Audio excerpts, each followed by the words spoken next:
Hello and welcome to this mini tutorial where we're going to break down and build back up the pronunciation of the word usual in English.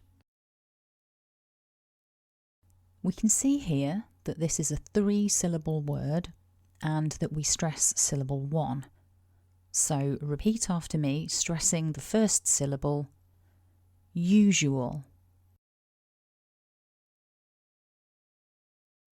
Syllable 1 begins with the y sound, and then we have a long oo vowel.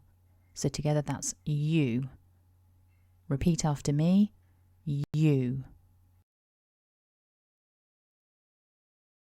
Syllable 2 has that voiced j sound followed by a slightly shorter oo.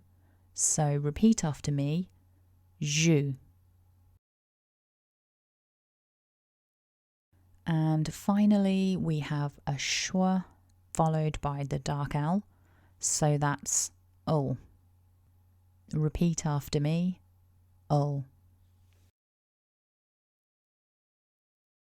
Putting all of that back together then, repeat after me, stressing syllable 1, usual. To finish off, my top tip for this word is to remember that although we write the letter S, it's actually pronounced as a voiced j. So remember to get that j in usual. I hope you found that useful. If you did, then please hit like to support the channel. And if you have any questions or requests for future videos, please leave a comment below. Thanks for watching and have a lovely day.